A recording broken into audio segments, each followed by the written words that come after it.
If you search "Don't Hurt Me, Mommy" on YouTube, you'll find a video posted by a user called Voice for Voiceless, who is now serving life in prison. The video shows a woman, Christine Belford, and her daughters, filmed secretly from a parked car nearby. The title suggests abuse, and the footage pushes you to see her that way. A year later, her 3 daughters would disappear. What followed was a campaign of stalking, harassment, lies, and psychological warfare that would drag on for years, leading to a violent ending. Love their children, and I have been through so much, and they have been through so much. They need me. The story began in 2006, when Christine Belford and her husband David Matusewicz went through a bitter divorce. David accused Christine of being an unfit mother and claimed she was bipolar, pushing for full custody of their children. The court, however, granted joint custody, a decision that would set off a chain of events with devastating consequences. From that moment on, the Matusewicz family, all 4 of them, Thomas, Lenore, David, and Amy, shared a single goal: destroy Christine Belford. Christine started to feel like she was being watched. She was. Her ex-in-laws were secretly filming her, uploading the videos to YouTube, and using them to try to destroy her reputation and take her children. A year later, on August 26, 2007, David showed up and told Christine he was taking the kids to Disneyland and that they'd be back in 2 weeks. It was much longer before Christine would see her children again. This is video of Dr. David Matusewicz when he appeared on Delaware Tonight talking about healthy eyes during a medical segment in March 2003. In August 2007, police allege he left the country with his 3 daughters. The family court issue that started it, and it just spiraled from there. The children's mother reported them missing, and over the years, law enforcement have determined Matusewicz got away in an RV with his mother, Lenore. An investigation was launched to find the girls, but no one could predict what David and his mother had planned next. Mr. Matusewicz had a large sum of cash.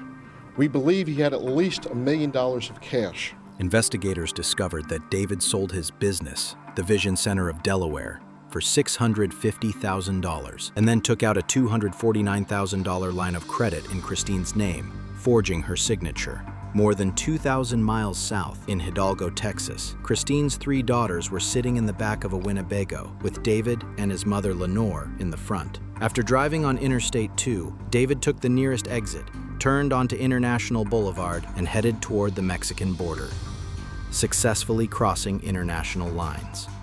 It took 18 months before they were finally tracked down. After the FBI tapped Amy's phone, they traced one call to South America, to the small town of Catarina in Nicaragua. They had spent a year and a half living in that Winnebago in the middle of nowhere, and David and Lenore told the children that their mother, Christine, had killed herself. David pleaded guilty to 1 count of international parental kidnapping and 1 count of bank fraud. He was sentenced to 4 years in prison, followed by 5 years of probation.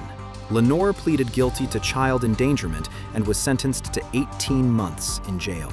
Thomas and his daughter Amy denied knowing anything about where David and the children went. Even though Amy's call was traced, and even though Thomas and Amy strangely moved to Ed Couch, Texas, less than 20 miles from the Mexican border, they weren't charged. For a time, things seem ordinary again. Her daughters are home, David and Lenore are behind bars, and Christine begins to feel life moving forward. But that peace doesn't last long. In December 2009, less than a month into David's sentence, a mysterious website began to appear online. Its title, A Grandmother's Impossible Choice.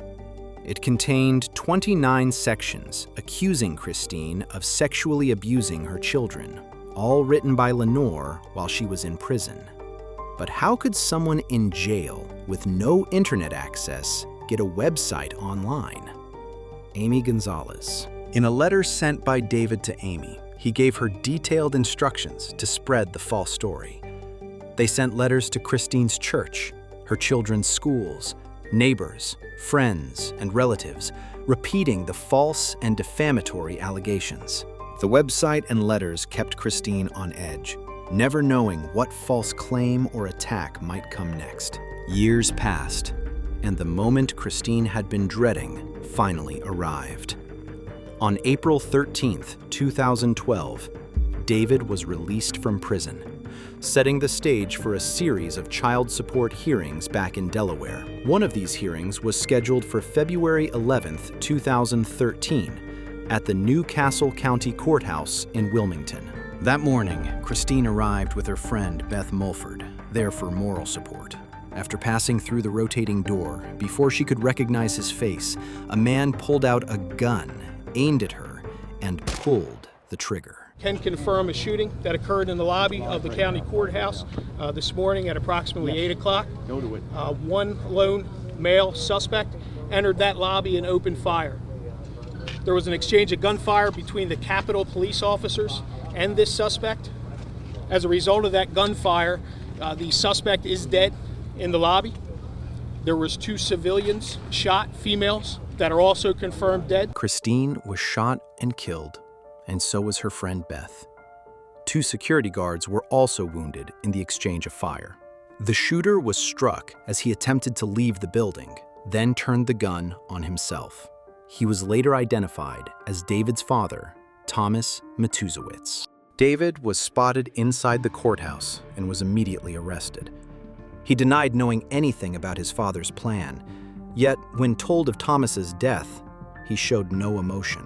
Their parked SUV in the garage contained ammunition, a military-style knife, 3 sets of restraints of progressively smaller sizes, a bulletproof vest, an electric shock device, binoculars, and photographs of Christine Belford's children and residents. The girls, Laura, Lee, and Karen, were quickly found and taken to a safe house, their next location kept secret. Even with Thomas dead, David in custody, and Christine gone, Amy and Lenore remained, taking over the final phase of their plan. On February 15th, 2013, just 4 days after the shooting, Amy Gonzalez filed a petition seeking custody of Christine's 3 children. 10 days later, on February 21st, 2013, Lenore appeared on a series of podcasts to defend her husband, Tom.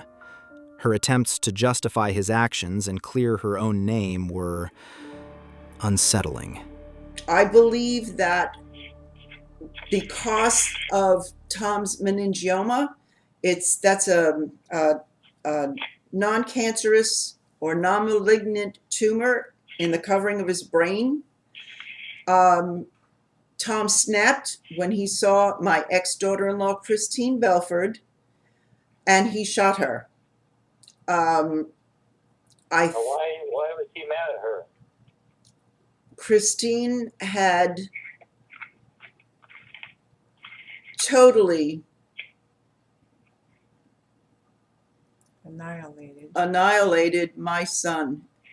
She said all the time that she knew that the way to hurt him was by hurting their children, and she did.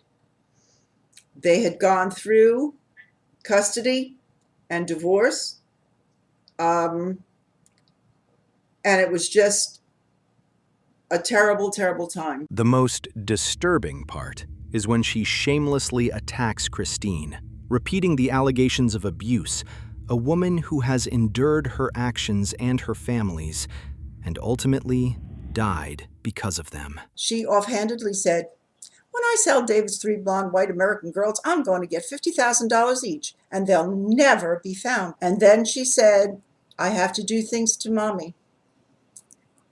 It's a big secret. If I ever tell Mommy's going to be in trouble, I don't want my Mommy to go to jail." What would you think she meant? I didn't think it was anything good. The defense by Lenore and her sister-in-law, strangely, turns racist at one point as well. This is a quote. I sat there, I heard it as clear as a bell. And based on what I'm about to tell you, I am asking all Americans to listen carefully, because this was said while I was in the federal building. And here is, quote, Discrimination hasn't changed much. It's still going on.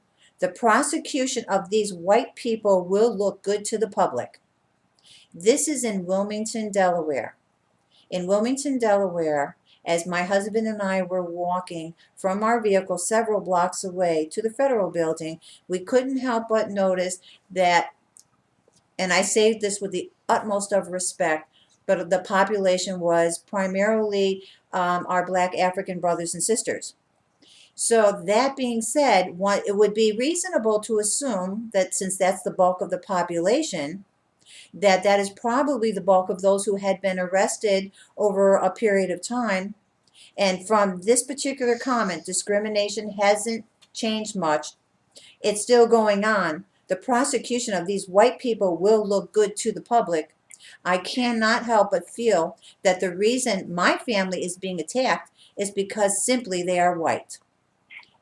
And if anybody can come up with another explanation for this particular comment, I want to hear it. Eventually, the authorities built a strong case against Lenore, David, and Amy, the person who had filmed and uploaded the disturbing stalking videos. They were charged with conspiracy, interstate stalking, and cyberstalking resulting in death. The evidence against them was overwhelming. The FBI collected over 600 items, including multiple handguns, thousands of rounds of ammunition, and photographs of Christine's house, with security cameras clearly marked.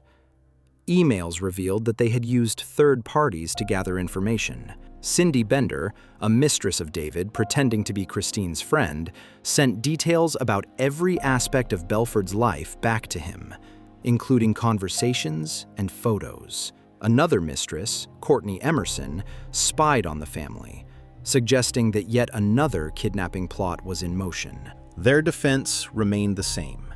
Christine was abusive, and everything they did was to protect the children. Laura, now 13, gave her testimony on June 21, 2015, behind closed doors, firmly stating that none of the claims of abuse were true. This case represented an escalation of conduct by the Matusowitz family against Christine Belford and her children over a number of years. That conduct absolutely suffocated Christine Belford, and she fought back. She actively resisted them, and for that, she was killed in the Newcastle County Courthouse. This trial represented an extension of Christine Belford's fight. It represented the bravery and courage of her children who came into this courtroom and testified on her behalf.